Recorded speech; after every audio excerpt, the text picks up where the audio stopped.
So hello everyone, this is Varsha and welcome back to mastermind. तो guys, कल से तुम्हारा आईसीएसई का 18 से यानी कि कल से तुम्हारा बोर्ड एग्जाम्स क्लास 10 स्टूडेंट्स के लिए 2025 बैच के लिए एग्जाम स्टार्ट होने वाला है। तो इस वीडियो के अंदर हम लोग यहाँ पर लास्ट मिनट सजेशंस को लेकर डिस्कस करने वाले हैं for your English language paper. तो फर्स्ट ऑफ ऑल गाइज, मैं ये बता दूं कि इंग्लिश एक मैंडेटरी सब्जेक्ट है।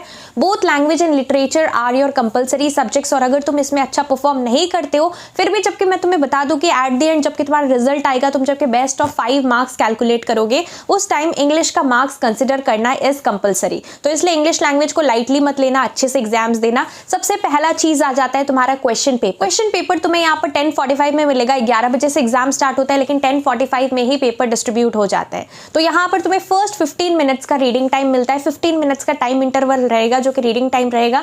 तुम उस टाइम राइटिंग टाइम स्टार्ट बाद में होगा, 15 मिनट बाद। 11 बजे से राइटिंग टाइम है। जबकि रीडिंग टाइम मिलेगा तो तुम्हें क्या करना है, सबसे पहले जो कि तुम्हारा एसे है, आउट ऑफ द 5 टॉपिक्स, तुम्हें पता होगा कि 5 टोटल टॉपिक्स मिलेगा। वो टॉपिक में से तुम्हें चूज करना पड़ता है और कोई भी एक यहाँ पर कॉम्पोजिशन राइटिंग करना पड़ता है। तो तुम्हें यहाँ पर क्या करना है, जो कि तुम्हारा कॉम्पोजिशन है, जो कि यहाँ पर एसे राइटिंग है, उसके लिए टॉपिक डिसाइड करना है। और साथ ही साथ तुम्हें यहाँ पर as soon as you decide this, तुम लेटर भी देख सकते हो, लेटर डिसाइड कर सकते हो। 2 ऑप्शंस रहेगा, फॉर्मल इनफॉर्मल। वो देखने के बाद तुम्हें आना है यहाँ पर स्ट्रेट फॉरवर्ड कॉम्प्रिहेंशन पैसेज में आना है। और कॉम्प्रिहेंशन पैसेज जो कि तुम्हें दिया रहता है उसको रीड करना है। देखो, ट्वाइस रीडिंग करना बहुत इंपॉर्टेंट है। एक बार तुम अभी रीड कर लोगे और एक बार जबकि तुम्हारा राइटिंग टाइम स्टार्ट होगा तब तुम लोग एक बार अच्छे से रीड करोगे। अब देखो, यहाँ पर जबकि तुम्हारा 15 मिनट्स का टाइम होता है, उस टाइम तुम्हें लिखना तो नहीं पड़ता है, लेकिन वो तुम्हारा रीडिंग टाइम रहता है। तो सब कुछ बाकी सब भी टाइम मिले तो एक बार रीड करना। ग्रामर पोर्शंस बाद में भी तुम रीड कर सकते हो। अब देखो, जबकि तुम्हारा राइटिंग टाइम स्टार्ट होता है तो सबसे पहले काफी लोग पूछते हैं कि क्या हमें सीरियली करना चाहिए या फिर क्या चीज पहले करना चाहिए, क्या चीज बाद में करना चाहिए। मेरा सजेशन है कि तुम्हें क्या करना चाहिए, सबसे पहले तुम्हें यहाँ पर कॉम्पोजिशन को ही करना चाहिए। पहला क्वेश्चन कॉम्पोजिशन रहता है। पहला क्वेश्चन तुम्हें कॉम्पोजिशन से ही स्टार्ट करना चाहिए। व्हाई? बिकॉज कॉम्पोजिशन में जो कि तुम्हारा एसे है, काफी लेंदी लिखना पड़ता है। 20 marks is not a joke. 300 to 350 words के अंदर तुम्हें कंप्लीट करना है। तो जितना तुम यहाँ पर जो है स्टार्टिंग में अगर कर लेते हो तो ज्यादा बेटर रहेगा, बिकॉज एंड में तुम्हारे पास टाइम कम रहेगा। 2 घंटा ही मिलता है तुम्हें, 2 आवर्स मिलता है। Time duration you must be knowing.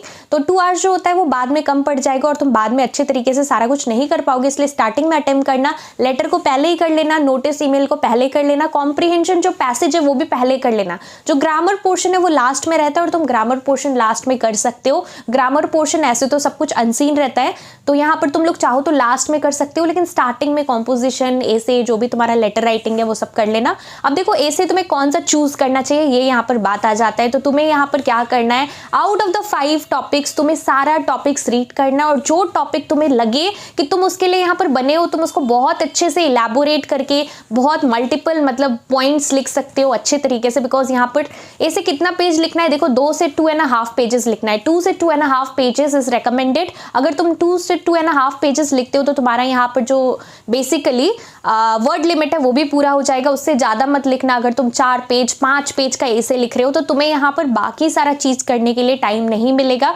क्योंकि यहाँ पर ऐसे हो सकता है तुम 5 पेज 6 पेज लिख दो, बहुत अच्छे से कर लो, बट बाकी सारा चीज भी करना है। तो इसलिए यहाँ पर तुम जितना पूछा गया है, जितना वर्ड लिमिट है उतना ही रखना। Do not exceed the word limit, otherwise you will have shortage of time at the last moment. तो ये चीज याद रखना है। लेटर देखो, दो टॉपिक रहेगा। लेटर भी फॉर्मल इनफॉर्मल दोनों का तुम्हें यहाँ पर फॉर्मेट देखना है। मैंने यहाँ पर ऑलरेडी एक प्लेलिस्ट बना के रखा है इंग्लिश लैंग्वेज का, और अभी तक हमने जो भी यहाँ पर रिविजन किया है, कंजंक्शंस का, प्रेपोजिशन का, फॉर्मल लेटर, इनफॉर्मल लेटर का फॉर्मेट का, नोटिस का, ईमेल का, सारा कुछ हमने डिस्कस किया है। इस वीडियो के डिस्क्रिप्शन बॉक्स के अंदर तुम्हें एक प्लेलिस्ट मिल जाएगा, तुम लोग जाकर चेकआउट कर सकते हो। उसके अंदर हर वीडियोस तुम्हें मिल जाएगा इंग्लिश लैंग्वेज के ऊपर, जो कि काफी ज्यादा हेल्पफुल है।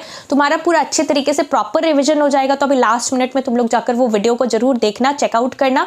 तो यहाँ पर जो एसे है, एसे 5 टॉपिक में से मेरा सजेशन है कि तुम्हें हमेशा क्या करना चाहिए, डिस्क्रिप्टिव या फिर नरेटिव के लिए टॉपिक के लिए जाना चाहिए, बिकॉज ये ज्यादा स्कोरिंग होता है और तुम ज्यादा मार्क्स स्कोर कर सकते हो। बाकी डिपेंड करता है टॉपिक पे, जो भी तुम्हें यहाँ पर इजी लगे, तुम्हें लगे कि तुम उसको बहुत अच्छे से लिख सकते हो। देखो, ऐसे जबकि तुम लिखोगे एक ही सिंगल पैराग्राफ के अंदर नहीं करना है, तुम्हें यहाँ पर मल्टीपल पैराज में डिवाइड करना है। 6-7 पैराग्राफ में तुम लिख सकते हो ऐसे को। और पेजेस भी मैंने तुम्हें यहाँ पर बता दिया है, ज्यादा नहीं लिखना है। 2 to 2.5 पेजेस विल डू। और बहुत अच्छे से ऐसे लिखना, एक ही पॉइंट को बार बार रिपीट मत करना। और इंट्रोडक्शन जबकि स्टार्टिंग में दोगे, बहुत ही ब्यूटीफुली उसको लिखना, बहुत ही अट्रैक्टिव लगना चाहिए। It should catch the attention of the readers. तो ऐसा नहीं कि तुम कुछ भी लिख रहे हो, बहुत अच्छे से सेंटेंसेस को फ्रेम करके ट्राई करना कि तुम एक ब्यूटीफुल वे में ऐसे को लिख रहे हो, ताकि तुम यहाँ पर 20 में एटलीस्ट 18-19 मार्क्स ईजिली उठा सको। फिर लेटर भी मैंने तुम्हें बता दिया, फॉर्मेट फॉर्मल का और इनफॉर्मल का दोनों का फॉर्मेट्स देखना है, बट जो भी तुम्हें टॉपिक के अकॉर्डिंग ईजी लगे वो तुम कर सकते हो। ऐसे जनरली इनफॉर्मल ज़्यादा ईजी होता है, क्योंकि इनफॉर्मल लेटर में मतलब ज़्यादा स्कोरिंग होता है, तुम्हें ज़्यादा मार्क्स मिलते हैं। तुम यहाँ पर इनफॉर्मल कर सकते हो, बाकी अगेन डिपेंड करता है तुम्हें टॉपिक के भी मतलब देखना है, टॉपिक जो भी तुम्हें सूटेबल लगे वो तुम कर सकते हो। उसके बाद नोटिस और ईमेल में कोई चॉइस नहीं है, 5-5 मार्क्स का होगा, 5 marks for notice writing, 5 marks for email writing. Pattern हमने ऑलरेडी इसका फॉर्मेट डिस्कस किया है यूट्यूब के ऊपर, तो प्लेलिस्ट जरूर चेकआउट करना, तुम्हें वीडियोस मिल जाएगा सारा।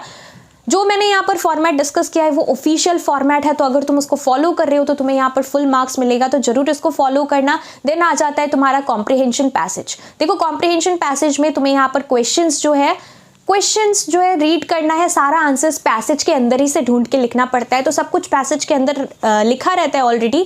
तुम्हें थोड़ा सा अपने ओन वर्ड्स में फ्रेम करके आंसर्स लिखना है। Please do not copy directly from the passage, थोड़ा सा खुद के वर्ड्स में थोड़ा ऑल्टर करके लिखना, ये नहीं कि एग्जैक्टली एकदम सेम टू सेम तुम आंसर्स में कॉपी कर रहे हो, नहीं तो it may result in loss of marks. तो ये चीज को तुम्हें फॉलो करना है। और देखो कॉम्प्रिहेंशन पैसेज में जो कि क्वेश्चंस रहेगा, क्वेश्चंस का आंसर जो है 2 मार्क्स का है, ज्यादा इलैबोरेट करके मत लिखना, passage already it is given to you. ऐसा नहीं कि तुम सारा कुछ छाप दोगे, थोड़ा छोटा छोटा ही आंसर्स लिखना है, ये नहीं कि तुम बहुत बड़ा बड़ा आंसर्स लिख रहे हो। They are not asking you the whole passage, they are just asking you specifically what is asked in the question, तो वही आंसर करना है। देन लास्ट का तुम्हारा प्रेसी राइटिंग रहता है, तो प्रेसी writing in not more than 50 words रहता है। सो मेक श्योर करना कि जो 50 वर्ड्स है उसके अंदर ही तुम यहाँ पर प्रेसी राइटिंग को रख रहे हो, ये नहीं कि तुम्हारा 51 वर्ड्स हो गया या 49 हो गया। ग्रिड्स तुम लोग ड्रॉ कर सकते हो, पेंसिल से बॉक्स बनाना, ग्रिड सिस्टम फॉलो करना, और पहले यहाँ पर पेंसिल से बॉक्स बना के पेंसिल से ही यहाँ पर ट्राई करने का पेंसिल से करना है, बिकॉज एक बार में ये ट्रायल एंड एरर मेथड से होता है, एक बार में फिट नहीं होगा 50 है तो कम हो जाएगा या ज़्यादा हो जाएगा।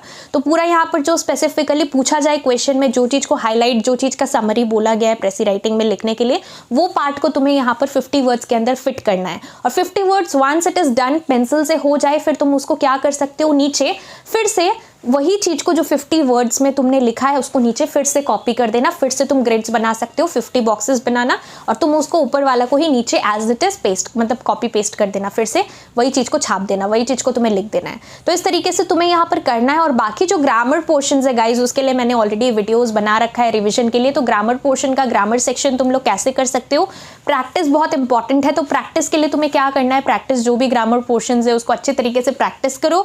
ऐसे यहाँ पर जो ग्रामर पोर्शन है तुम 10 ईयर्स फॉलो कर सकते हो, प्रीवियस ईयर क्वेश्चंस देख सकते हो, अपना टोटल इंग्लिश बुक फॉलो कर सकते हो, उसमें स्कूल के टीचर्स ने कुछ ऐसे यहाँ पर क्वेश्चंस करवाया होगा तो वो सब एक बार गो थ्रू करना। सेम टू सेम तो कुछ भी तुम्हें नहीं मिलेगा, यहाँ पर सब कुछ अनसीन रहता है, बट तुम यहाँ पर प्रैक्टिस करोगे तो तुम्हें पता लग जाएगा कि प्रेपोजिशन सपोज है तो फॉर कहाँ पे यूज करना है, सिंस कहाँ पे यूज करना है, इन, ऑन, बिटवीन, अंडर, ये सब कहाँ कहाँ पे यूज करना है, तुम्हें यहाँ पर आइडिया लग जाएगा और फिर तुम अच्छे तरीके से यहाँ पर प्रेपोजिशंस का क्वेश्चन अटेम्प्ट कर पाओगे। बाकी यहाँ पर जो डू एज डायरेक्टेड क्वेश्चंस रहता है, कंजंक्शंस का क्वेश्चन रहता है वो भी तुम कर पाओगे, fill in the numbered blanks वाला रहता है वो भी तुम कर पाओगे। तो अच्छे से प्रैक्टिस करना है ऐसा क्वेश्चंस, और इसके साथ साथ टाइम पे पेपर को कंप्लीट करना। पहला एग्जाम है, अगर तुम्हारा टाइम पे कंप्लीट नहीं होता है, अगर तुम्हारा कुछ भी ऐसे छूट जाता है तो बाद में तुम काफ़ी ज़्यादा डीमोटिवेट फील करोगे, बिकॉज पहला ही एग्जाम अगर तुम्हारा खराब हो जाता है तो बाकी एग्जाम फिर तुम्हारा लिटरेचर है, इको है, देन तुम्हारा हिस्ट्री, ज्योग्राफी, काफ़ी सारा सब्जेक्ट्स है, फिर स्टार्टिंग ही हुआ एग्जाम का।